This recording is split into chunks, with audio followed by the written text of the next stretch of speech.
सृष्टि स्थिति विनाशनं शक्तिभूत सनातनी गुणाश्रय गुणमयी नारायण नमोस्तुते। ओम शरणागत दीनार्थ परित्राण परायणे सर्वेशार्ति हरे देवी नारायण नमोस्तुते। ओम जयत्तं देवी चामुण्ड जय भूतात्महारिणी जय सर्वगत देवी कालरात्रि नमोस्तुते। ओम जयंती मंगलकाली भद्रकाली कपालिनी दुर्गा शिव क्षमा धात्री साधा नमोस्तुते।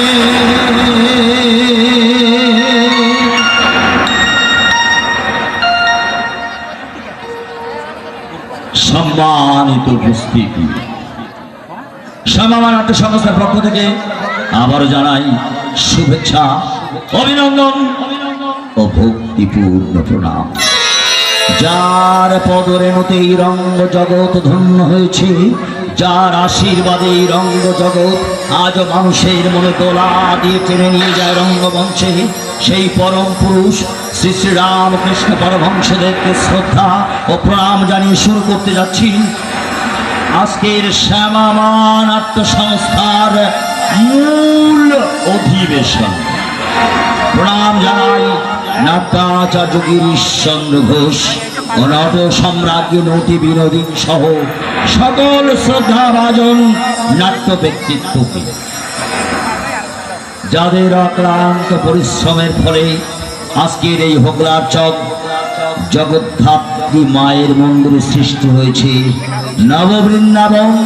সেই হোগলার চক সার্বজনীন জগদ্ধাত্রী পূজা উদযাপন কমিটির সকল ভক্তবৃন্দদেরকে জানাই শ্যামা মা নাট্য সংস্থার পক্ষ থেকে শুভেচ্ছা অভিনন্দন ও ভক্তিপূর্ণ প্রণাম। ধন্যবাদ জানাই যারা সাউন্ড ও লাইটিং দিয়ে আজকের অনুষ্ঠানকে সুন্দরভাবে পরিচালনা করার জন্য আমাদেরকে সহযোগিতা করছেন। সেই সবুজ সাউন্ড পরিচালনায় মিঠুন কুমার মণ্ডল রায়। কৃতজ্ঞতা স্বীকার করছি প্রশাসনিক কর্মকর্তাদেরকে, যাদের উপস্থিতি আজকের এই অনুষ্ঠানের সফলতা। সর্বশেষ কৃতজ্ঞতা স্বীকার করছি এখানে উপস্থিত সকল ভক্তপ্রাণ ব্যক্তিদের, যাদের সকলের উপস্থিতি আজকের অনুষ্ঠানকে সম্পূর্ণভাবে সাফল্যমণ্ডিত করেছে। সঙ্গে সঙ্গে অনুরোধ করব ভুল ত্রুটি ক্ষমা করে শেষ পর্যন্ত অনুষ্ঠানটি দেখার জন্য। আসুন উপভোগ করুন ওপার বাংলার প্রখ্যাত নাট্যকার বাবু কমলেশ ব্যানার্জি বিরচিত, এপার বাংলার অপ্রতিদ্বন্দ্বী কিংবদন্তি গায়ক নায়ক শ্রীমান দ্রোণাচার্য গোল্লার পরিচালিত নির্দেশিত অভিনীত একখানি অশ্রু সজল ভক্তিমূলক যাত্রাপালা সীতা অন্বেষণ। সীতা অন্বেষণ, যার শ্রেষ্ঠাংশ রূপ দিয়েছেন এপার বাংলার ধর্মীয় যাত্রা জগতের অদ্বিতীয় রোমান্টিক জুটি, যার একজন হলেন মাধবী রানী এবং এপার বাংলা সুকণ্ঠ গায়ক নায়ক শ্রীমান দ্রোণাচার্য গোল্লার। সহনায়ক হিসেবে রয়েছেন বাবু সুদর্শন কুমার রায়, সহনায়িকা হিসেবে রয়েছেন শ্রীমতী রিক্তা দেবী, সঙ্গে রয়েছেন পাপান কুমার রায়, দুর্ধর্ষ খলনায়ক আপনাদের ছেলে বাবু উজ্জ্বল কুমার সিং, শক্তিমান অভিনেতা বাবু প্রশান্ত কুমার রায়, চরিত্রাভিনেতা বাবু ভবতোষ কুমার সানা, বর্ষিয়ান অভিনেতা বাবু সুভাষ কুমার রায় এবং কৌতুক অভিনেতা বাবু সুশান্ত কুমার বৈদ্য।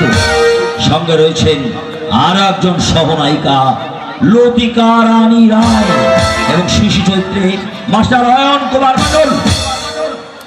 স্মারক হিসেবে রয়েছেন বাবু সুমন কুমার রায়, মধ্যযন্ত্রের কিবোর্ডে মাস্টার তপন কুমার এবং প্যাডে ওস্তাদ মনসুর আলী খান। আসুন উপভোগ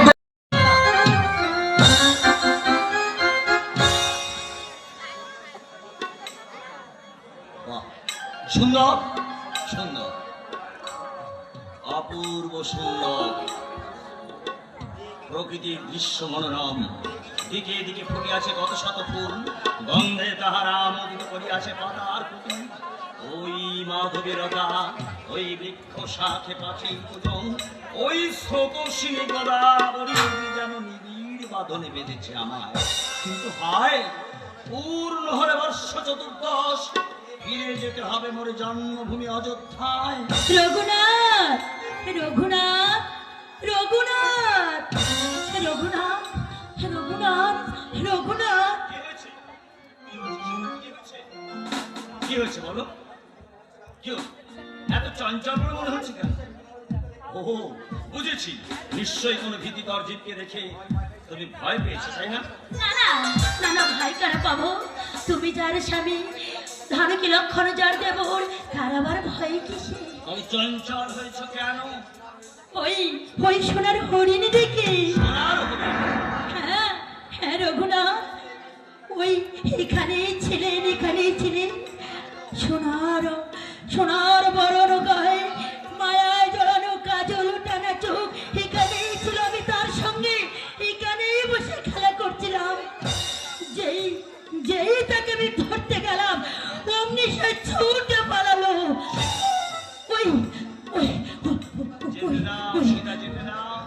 বনের হরিণ বনেই চলে গেছে, তার জন্য মায়া করে কি লাভ? ওই ওই দেখো রঘুনাথ, ওই ওই গাছের আড়ে উকি চুকি মারছে। ধরে দাও, ধরে দাও, ধরে দাও রঘুনাথ, ওই সোনার হরিণ আমি চাই।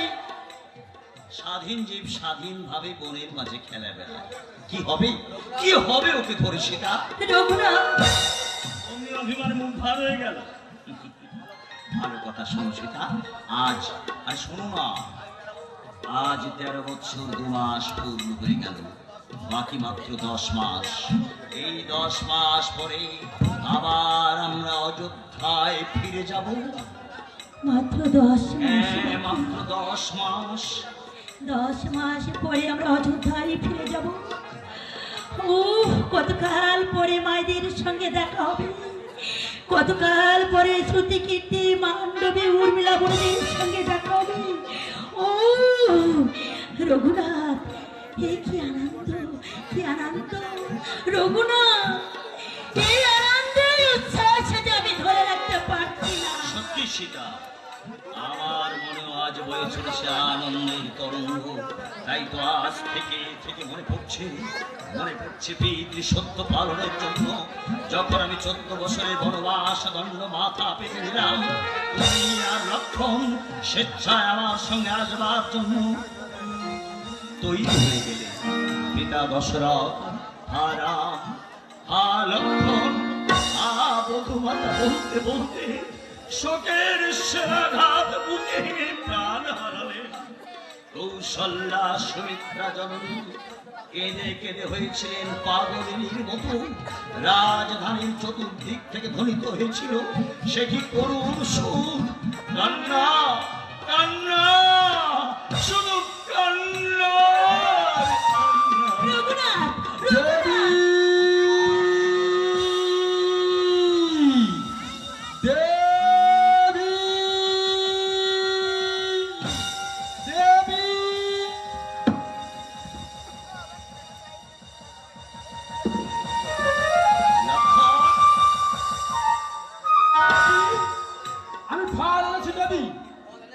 ফল এনেছো? আজ এত আসতে দেরি হলো কেন?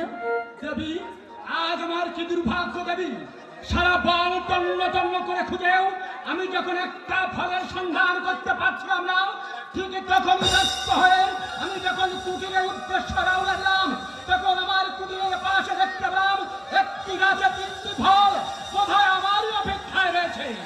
আর আমার আসতে একটু দেরি হলো। দাদা, এই নাও, এই নাও দাদা, আমার আনা সেই ফল নাও। যাও লক্ষণ, পরিশ্রান্ত তুমি, কিছুক্ষণ বিশ্রাম নিয়ে স্নান করে এসো, তারপর তুমি আমি সীতা একসঙ্গে আহার করব। রঘুনাথ, রঘুনাথ, রঘুনাথ, ওই ওই শিশুরার হরিণ, ওই রঘুনাথ। বাহ, চমৎকার, অপূর্ব। সোনার বরণ দেহ, কান্তি মনোহর। লক্ষণ, লক্ষণ, এমন কিনে দেখেছিস কখনো? দাদা, দেখা তো দূরের কথা, শুনিনি কখনো। আজই বোধহয় জীবনে শুনিনি এই প্রথম। বাহ, বাহ, সুন্দর অপূর্ব সোনার হরিণ। দেখো দেখো রঘুনাথ, দেখো বৃক্ষ অন্তরালে থাকে ইশারায় ডাকিছে আমায়, ধরে দাও, ধরে দাও রঘুনাথ ওই সোনার হরিণ আমায়। কি হবে সীতা ওই সোনার হরিণী? কেন